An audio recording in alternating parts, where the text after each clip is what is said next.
I ran into a really big problem in my game. And honestly, this one's kind of annoying. You see, the better that I get at making games and the better that my skills improve in making art and everything like that, the things that I've made in the beginning just aren't cutting it for the final vision. So I'm spending a lot of time going back and revising. So frankly, I have two issues. I had some things that were in the game that I didn't feel were good enough to send out in the final product. But I also am feeling like I'm not getting anywhere in terms of progress because I'm spending a lot of time going back. So today, we're going back to fix all of the art. Welcome to the devlog.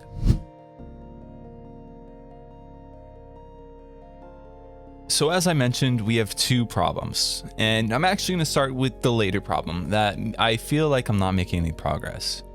I think this is actually a really normal thing for game devs to go through of remaking their art because we're just making things that are better than when we first started. It's normal. I mean, when you're making games like this, these game projects go on for months, years even. But needless to say, I still have this issue. I feel like I'm not making any progress. So I'm hoping that I can kind of finalize my art style, and even if I have to come back to things in the future, I don't have to stray too much and have to restart as much as I am now. So to solve this problem, it's going to take some time, but we'll hopefully get through this as the video goes on.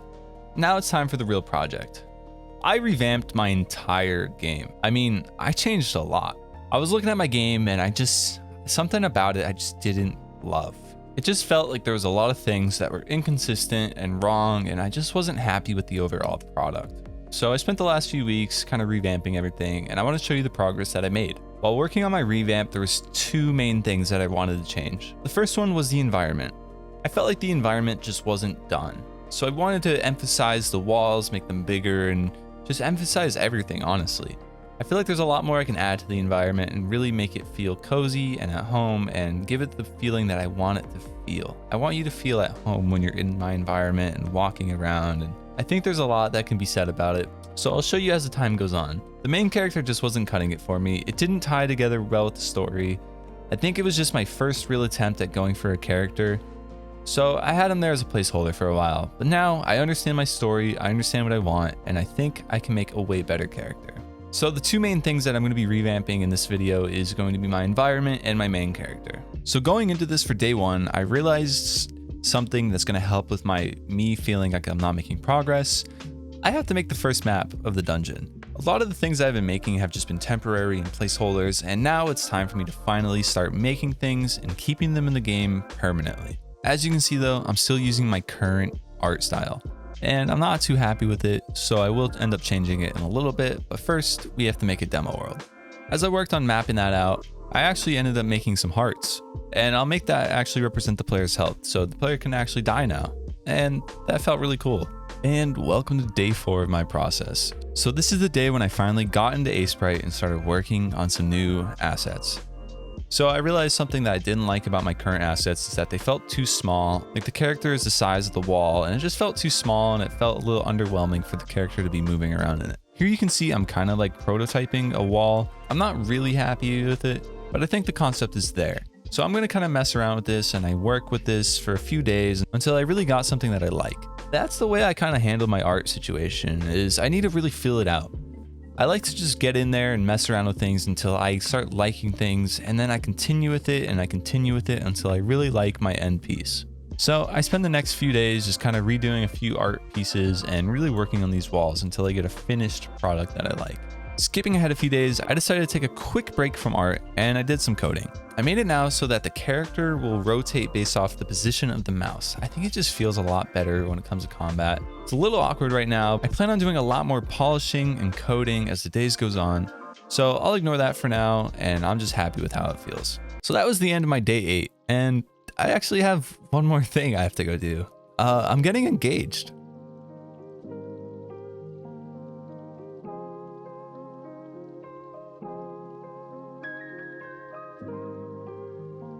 So yeah, congrats to me. I'm now officially engaged and I'm very happy about it. We're both very happy about it.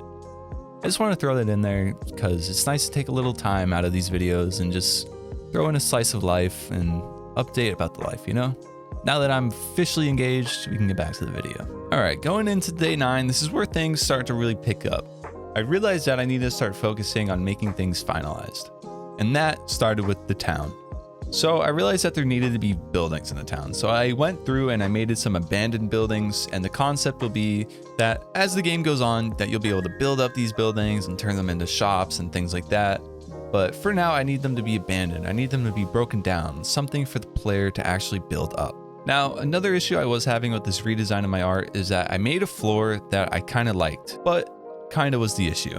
It just wasn't really meshing well with the scale of my other objects that I was recreating, so I was actually sitting here and just working on the floor for like a really long time and really struggling on it. But now I think I finally have something that I like, and it feels like it works with everything else, so I'm pretty happy with it. But to continue on for the next few days, I decided that I was going to remake a bunch of the outside assets that I'm going to be adding in, and also make some environmental assets, bedrolls, torches, things like that. I just want to kind of start adding more to that and making the environment feel like an environment. That was kind of my one issue done. We got the environment taken care of. But now it's time to talk about the design of the main character. So right now my main character is this black-haired person. They're wearing a white button-down shirt with some black pants and a bag going across them. I'm realizing that I'm actually pretty happy with the outfit that they're wearing, and I think that fits with what I'm going for. But the lore behind my game is that this dungeon is going to take place within the sky. So I was wrestling in my head with two different types of main characters I wanted to go for. One was a customizable character, and I did mess around with that for a while, but in the end, I think that's just going to be too much work and too big of a project for me to take on for the scale of this project that I want to do. And honestly, I like games that have main characters, and I don't think this is necessarily a game where you have to make your own. Don't get me wrong, I'm all for customization, and I'm going to add a lot of customization to the main character in this game. And I think it's really important and fun just to customize and make your own character. I do it all the time, and I make every character look like me. But for the sake of this game, I think there's some more lore aspects that I want to kind of push into this main character. So the design that I went with was a white-haired boy. The idea is that everyone in the town is going to have white hair. It's supposed to be representative of, I don't want to say the word angels, but more of like people who live in the clouds. So, you know, the white hair is representative of the clouds. It will make more sense as the lore goes on with the story, but we'll save that for another day when we talk about lore and world building. So that's what I did. I spent some time and I really went into the character's animations and I redid everything. And honestly, I'm very happy with this main character. I think this main character fits a lot of the needs that I need that I just wasn't getting out of it. This character feels less stiff than all the animations. I redid every animation and I'm a lot happier with them. That's how I solved my issues of my art and my game not feeling good. I think there's still going to be a lot that I need to tweak as it goes on, and obviously that's just how it works with any big project that you're working on. But I'm a lot happier with what I have now, and I'm really happy that I redid all of the art in my video game. Thank you guys so much for watching this devlog. There was a lot that went into it. So if you guys liked it, please give it a thumbs up and subscribe if you could. It would really help out the channel. Anyway, I'll see you guys in the next devlog. It was nice talking to you. Peace.